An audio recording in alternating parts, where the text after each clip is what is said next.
રાજપીપળા ખાતે આવેલ ઐતિહાસિક હરસિદ્ધિ મંદિર ખાતે રહેતા રહીશોના મકાનને તંત્રએ મામલતદાર અને પોલીસની રૂબરૂમાં સીલ મારી દેવામાં આવ્યું છે। નર્મદા જિલ્લાના રાજપીપળા શહેર ખાતે આવેલ પ્રસિદ્ધ હરસિદ્ધિનું મંદિર આવેલું છે। આ મંદિરને આજે 443 વર્ષ પૂર્ણ થયા છે અને જ્યારે રાજા રજવાડા દ્વારા મંદિર બનાવવામાં આવ્યું હતું અને રાજાનું રાજ ગયા બાદ આ મંદિર હિન્દુ દેવસ્થાન કમિટીમાં જતા મંદિરનો વિકાસ માટે અનેક પ્રયત્નો સરકાર દ્વારા કરવામાં આવી રહ્યા છે અને મંદિરના કમ્પાઉન્ડમાં રહેતા લોકો અને દુકાનોના રિનોવેશન માટે અહીં રહેતા લોકોને 15 દિવસ પહેલા ખાલી કરવાની નોટિસ આપવામાં આવી હતી, પરંતુ અહીં રહેતા લોકોએ આ મકાનો ખાલી ન કરતા આજે વહીવટી તંત્ર દ્વારા 9 જેટલા લોકોના મકાનોને સીલ મારી દેવામાં આવેલ છે। જો કે આ ભાડુઆ 40 વર્ષથી રહેતા હતા। આ ભાડુઆતો મકાનમાંથી સામાન પણ કાઢવા દેવામાં આવ્યો નથી। મંદિરના વિકાસ માટે ભાડુઆતોના મકાન ખાલી કરવા માટે 2 વાર મામલતદાર દ્વારા નોટિસ આપવામાં આવી હતી અને નોટિસ પીરિયડ પૂર્ણ થઈ ગયા બાદ પણ મકાનો ખાલી નહીં કરાતા સીલ મારી દેવામાં આવ્યું છે। ત્યારે ભાડુઆતોએ વાત કરતા પોતાની આપવીતી જણાવી હતી અને મંદિરના મંત્રીએ પણ કહ્યું હતું કે જેમનો સામાન છે તેમને જો કોઈએ કાઢી આપવામાં આવશે, પરંતુ 9 ઘરના લોકો કડકડતી ઠંડીમાં ઘર વિહોણા થતા રસ્તા પર આવી ગયા છે। એમની માંગ છે કે હવે એમને વૈકલ્પિક વ્યવસ્થા કરી આપે। અત્રેના હરસિદ્ધિ માતાજી મંદિરમાં જે ભાડુઆતો રહે છે તેઓને તારીખ 14/12/2024 ના રોજ 15 દિવસમાં ખાલી કરવા માટે જણાવેલ।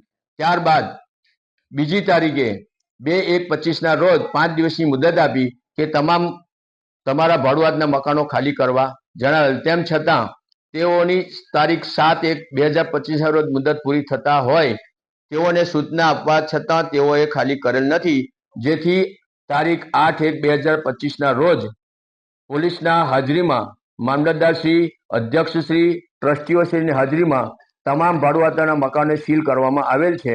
આ મકાનોના ભાડુઆતો લગભગ 15-20 વર્ષ પહેલા જૂના છે, 20 થી 25 વર્ષ, અને આ મંદિરનું રિનોવેશન કરવા માટે માનનીય કલેક્ટર સાહેબ શ્રી તથા સરકારશ્રી તરફથી સૂચનાઓ હોય અને જૂના મકાનો હોય જે તોડીને નવેસરથી રિનોવેશન કરવાનું થાય છે, આ માટે આ લોકોને ખાલી કરવા માટે સૂચનાઓ આપેલી, તેમ છતાં ખાલી કરેલ ન હોય, જેથી તમામ ભાડુઆતોના મકાનોને સીલ કરવામાં આવેલ છે।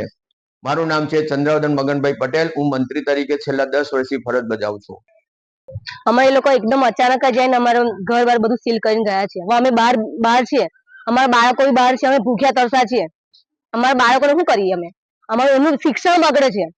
આપ્યો ને અમે કોર્ટ અસ્તુ જવાબ આપ્યો છે એમને કે અમારી કોઈ પરિસ્થિતિ નથી કે અમે બહાર ઘર લઈ શકીએ। બસ અમે ધરણા પર બેઠા છે, અમે જીવીએ કે મરે બસ અહીંયા જ છે। એ પછી તંત્ર જુએ, અમારે નહીં જોવાનું। ઠંડીમાં, આટલી ઠંડીમાં અમારા બાળકોને કંઈ પણ થશે કે અમને કોઈ બી કઈ થાય, આટલી બધી પરિસ્થિતિમાં કોઈને બી કશું થાય તો બસ એમની જિમ્મેદારી, અમારી નહીં। રેગ્યુલર ભાડું ભરીએ છીએ, ટેક્સ ભરીએ છીએ નગરપાલિકાનો અમે। જો નાના છોકરાઓને ઠંડીમાં ક્યાં રાખવાના, ને એ લોકોનું શિક્ષણ બધું બગડે છે। ભૂખ્યા તરસે બહાર બેસી ગયા છે, એ લોકોને શરમ નથી આવતી સહેજ પણ? કશું બી થશે એ લોકો જવાબદાર છે। અહીંયા આગળ અમે નોટિસમાં આવ્યું છે કે રૂમના બદલે રૂમ આપો, બીજું કશું નથી। ડેવલપમેન્ટ કરો રૂમ।